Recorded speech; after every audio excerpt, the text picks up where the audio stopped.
Hola, ¿cómo les va? ¿Cómo andan? Bueno, semana compleja, con muchos temas, como para analizar. Vamos a tratar de no hacerlo extenso para que lo puedan ver y darles por lo menos un resumen para que puedan tener acceso a distintos temas, los que después la idea, si alguien quiere, que se los ampliemos, nos mandan por las redes y eventualmente podremos ampliarlo. Uno de los primeros temas que es necesario y fundamental plantearlo, que es lo que está ocurriendo en el día de hoy miércoles, es la aberración de esta del paro de aerolíneas y del paro de los trenes, subtes y bueno, todo lo que tenga, todos los paros que se están llevando a cabo en el día de hoy, ¿no? Realmente ya lo hablamos otras veces, me parece tan deplorable todo esto que están haciendo los de Brey, los pilotos, aerolíneas. O sea, realmente no se les cae la cara, no sé cómo no se les cae la cara de vergüenza. No sé cuánto está ganando un piloto hoy, pero debe estar ganando muchos millones de pesos, además de todos los beneficios que tiene. También la gente vinculada a todo el negocio de aeronáutico, todos ganan muy bien en general. Y sin embargo, hacen estos paros que claramente no son paros que usan la excusa, que es a los efectos de obtener plata, pero en realidad es a los efectos de ser contrarios al gobierno, son desestabilizadores. Lo mismo con los otros gremios que se han sumado, ¿no? Yo, la verdad que el otro día veía, por ejemplo, mañana, que va a ser el paro de colectivos, que lo que sí rescato de la gente del gremio, digamos, que nuclea los colectivos, rescato, no sé si lo hicieron a propósito o no, que lo hayan hecho al día siguiente, porque de esa forma, por lo menos, así como Aerolíneas se defecó en 27.000 personas que las dejó en tierra, acá. Pero hay otras, por ejemplo, yo tengo casos de gente que viajaba hoy para la Argentina y los dejaron colgados en distintos países del mundo y le dicen, bueno, te doy en 5 días, te doy en 3. Una pareja que tenía que volver y le dicen, a vos te mandamos vía Los Ángeles y a vos te mandamos vía, no sé, Burkina Faso. O sea, y más adelante, o sea, a toda esa gente que perjudican, ¿no? Después se quejan un día, si algún día en un avión, cuando estén ahí, a lo mejor algunos empiezan a aplaudir o a putearlos, ¿viste? Después que se hagan cargo de todo esto que están haciendo, pues no es que no ganan bien. Bueno, al margen de esto, la realidad es que cuando yo veo, por ejemplo, que los de los colectivos, lo que decía, que por lo menos tuvieron el gesto de decir, bueno, lo hacemos al día siguiente, para que la gente por lo menos pueda movilizarse de alguna manera, tenga una alternativa de movilizarse. Lo que sí me llamó la atención, veo que hablan de que un sueldo mínimo, por ejemplo, de un colectivero supera el 1.000.000 de pesos. Cuando yo veo eso, que un sueldo mínimo de un colectivero, por ejemplo, supera el 1.000.000 de pesos, yo digo y me planteo varias cosas. Que digo, en primer lugar, hay profesionales, médicos, abogados, quizá ingenieros, contadores, con varios años de estudio, que incluso mantienen familias y que están peleando la día a día, que muchos de ellos no llegan a 1.000.000 de pesos por mes y no hacen paro, no hacen reclamos, siguen poniéndole el hombro y rompiéndose el alma para tratar de salir adelante y tratar de crecer. Entonces digo, ¿cómo no me va a hacer ruido eso, no? Realmente que esta gente siguen con los paros y digo, obviamente todos estamos necesitados, la política de gobierno es dura, a todos nos pega. Estamos esperando que vengan las medidas ahora que nos den un poco de respiro, como lo hemos dicho siempre, porque al margen de que estas medidas son necesarias, bueno, también necesitamos un poco de aire, también es necesario ahora tener un poco de aire nosotros, todos los que pagamos impuestos y demás. Pero entonces, sí, me parece asqueroso y deplorable lo que hace esta gente, cuando de golpe no sé cuánto gana un médico en un hospital, un enfermero, un policía, ¿no? Y realmente que tengan, bueno, los choferes de los subtes creo que ganan bastante más incluso que los choferes de colectivo, ¿no? O sea, ¿realmente tienen cara para seguir haciendo esto? ¿O es que realmente les importa un pito y claramente son un brazo político para tratar de seguir armando despelote?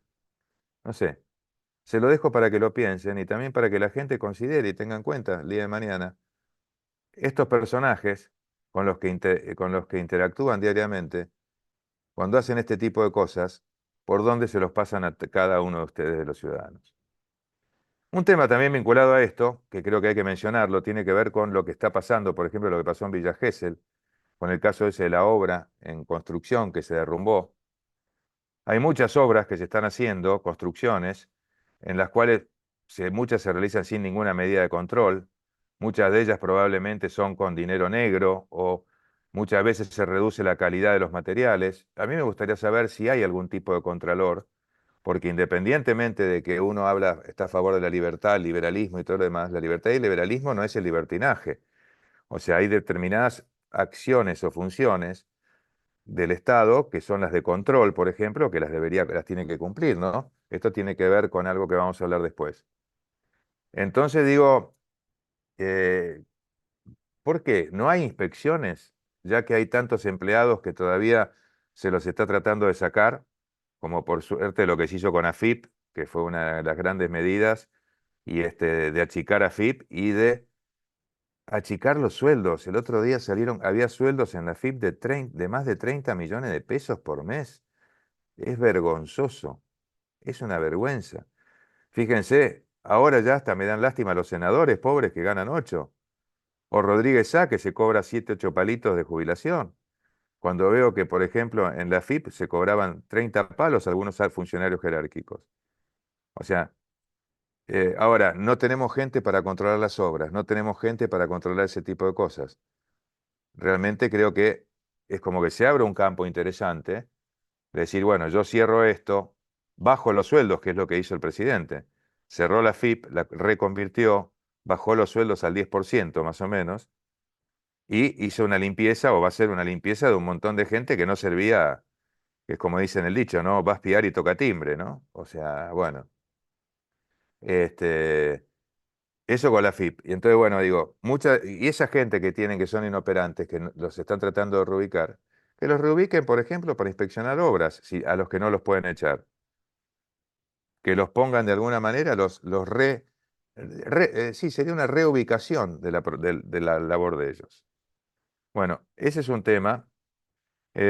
Otro tema que tiene que ver con esto, que me parece que no podemos dejar de mencionarlo, es lo que determinó la Superintendencia del Servicio de Salud. Independientemente de, yo no sé quién es el que han puesto ahí, quién es la persona. El otro día escuché a uno de los funcionarios que decía que no, que justamente lo que se quería hacer era tratar de controlar, por ejemplo, que un odontólogo no diera un remedio oncológico. Es ridículo eso, no tiene ningún tipo de sustento, porque, porque los odontólogos no pueden dar recetas de remedios oncológicos. Pero al margen de eso, nadie se puso a pensar por un segundo, o sea, la Superintendencia de Salud, que teóricamente tendría que haber salido a protegernos. La famosa protección esa de la reducción de los aumentos de las prepagas, ¿dónde está? ¿A ustedes la tuvieron? Yo lo que tuve un mes, que me bajaron creo que menos de un 10% y al mes siguiente me aparecieron los nuevos aumentos que habían autorizado. O sea, por un lado el tema de las prepagas está eso. Y ahora salen con esto de que, fíjense, el que tomó la resolución brillantemente. Y esto lo digo, a ver, cuando hay que ser crítico, hay que ser crítico, hay que ser objetivo. Dijo, yo no quiero que un médico cualquiera pueda recetar cualquier cosa.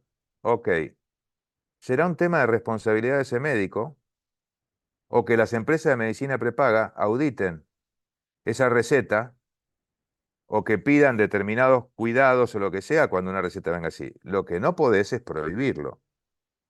O sea, el hecho que digan que los que tienen planes cerrados solamente van a poder tener recetas de médicos de su cartilla, me parece una aberración total. No solamente es una aberración por el concepto, sino que encima el problema que dicen que querían resolver, no lo resuelven. Pues yo en mi cartilla tengo odontólogos, tengo kinesiólogos, tengo, no sé, además de los médicos. Con ese criterio, cualquiera de ellos que esté en condiciones de emitir una receta, si es de la cartilla, entonces sí me puede dar el remedio oncológico, por ejemplo. O sea, es ridículo. Ahora, ¿a quién están perjudicando? Están perjudicando, por ejemplo, a esa persona que tiene el grupo cerrado de la cartilla médica y que no puede recurrir a un médico que sea independiente, por ejemplo, para obtener una receta, ¿Por qué? Porque si recurre a su obra social o a su prepaga, primero, muchas veces llega y se encuentra la sorpresa que le dicen, ah, mira, hay un copago. Ah, claro, pero la prepaga no la acepta. Ahí no, no la acepta, pero yo si no, no te puedo atender, porque eso está pasando. Entonces, dicen, ah, fantástico. O sea, tiene que agarrar. Y después cuando va a sacar turno, porque cuando va a sacar turno el médico de su cartilla, muchas veces le dicen, o por ejemplo ahora estamos a 30 de octubre, te dicen, sí, sí, te doy para el 15 de febrero. Ahora, la dolencia la tenés hoy. Entonces, si decís, bueno, voy a un médico particular que no esté en la cartilla, que me va a atender y me da una receta, ¿por qué esa persona no puede ir y comprar el remedio con esa receta? Me parece una locura. Me parece también una decisión tomada por alguien que no conoce el tema. Y lo mismo perjudican a los médicos. Los médicos que no trabajan con cartillas porque se hartaron de auditoría médica. A mí me contaba hace un tiempo atrás, y esto para que la gente lo sepa, un gran amigo mío que es médico, que no trabaja con prepagas. Y me dijo una cosa que la voy a contar hoy. Me dijo que él dejó de trabajar con prepagas. ¿Por qué? Porque si, por ejemplo, venía una persona de 45 años y él sospechaba que podía tener una patología, le mandaba un estudio complejo y el estudio complejo no se lo hacían, o llamaba a auditoría médica y le decían que no, porque decían que estadísticamente las posibilidades que alguien de 45 años tuviera ese problema eran una en un millón y pico. Entonces, para la empresa de medicina prepaga era más económico que se enferme uno a hacer 10 o 15 de esos estudios. Entonces, obviamente somos un número, una estadística para las prepagas. Claramente lo somos. Porque después me hace gracia, dicen que se está sacando esa resolución que va a obligar a las prepagas a aceptar a la gente y qué sé yo. Después van a empezar a aparecer así, te acepto, pero no las carencias, no lo de esto, no lo otro. O sea, vamos a ver cómo lo ponen. Lo tienen que poner muy bien, tienen que agarrar especialistas para hacerlo. Pero lo que decía de los médicos es una locura. Es una locura porque, por ejemplo, el médico particular que no va a poder recetar nunca más a nadie. O sea, un médico particular solamente va a poder recetar a gente que no pretenda o no necesite el descuento. Ahora, ¿qué más quieren las prepagas? Que si yo voy a un médico particular y lo pago, no le genero el gasto con el médico de la prepaga. Admítanme que yo pueda comprar el remedio a través de la prepaga. Pero si no, los médicos que no atienden por prepaga solamente van a poder recetar a gente que no va a querer comprar con el descuento. Fíjense la locura que hemos llegado y la burrada de esa resolución. ¿Eh? Esperemos que reaccionen y lo corrijan, porque realmente es de terror. Por último, para no hacerlo tan largo, un amigo me envió un análisis muy interesante que hizo sobre el Inca. El Inca cambiando radicalmente de tema, ¿no? El Inca, toda la parte del cine y todo lo demás. Pero me pareció muy interesante lo que él me informa y lo que él analiza, es una persona que conoce el ambiente. Voy a reservar su nombre por el momento, o sea, salvo que él en algún momento me diga que no tiene problema que lo diga, y bueno, ahí lo informaré. Por el momento reservo el nombre de la fuente. Hizo todo un trabajo bastante largo. Yo voy a comentar algunas partes más cortas para no hacerlo esto tan largo, ¿no? Al margen de que obviamente en el proceso, ahora está el proceso de cerrarse el Inca. Pero fíjense lo que fue el Inca y esperemos que realmente se concrete el cierre. El Inca básicamente hoy es vivir de la plata ajena. Eso es el concepto. Fue creado por Perón para apoyar la industria cinematográfica. Fue el INC, después pasó a ser el Inca el 14 de mayo de 68, que lo siguió en Ganía. Y a partir de ahí se estableció todo el sistema. ¿Y esto qué establece el sistema? Cuando uno va al cine, el 10% de la entrada va a parar directamente al Inca. Se venden 45 millones de entradas por año. O sea, son 4 millones y medio, solamente de eso va a parar al Inca. O sea, es fácil hacer las cuentas. Por supuesto hay que pagarle a cientos de empleados, sumados a los alquileres de los múltiples inmuebles que tienen repartidos en la ciudad. Ahora, fíjense este dato que es interesante. En el primer semestre de este año, el 98% de los espectadores fue a ver películas producidas en el exterior. Solamente el 2% fue a ver cine nacional. Hay muchas películas nacionales a las que no asistieron ni siquiera 10 espectadores. Ahora, sume actores, directores, sonidistas, maquilladores, productores, etcétera, y verá que ni siquiera ellos fueron a ver la película. Hay películas con 4 espectadores, me informa esta persona. Y otras me dice también que incluso pagan para que no las exhiban. y que después informen, por ejemplo, que fueron muchos espectadores. Entonces, de esa forma se disimula la inoperancia.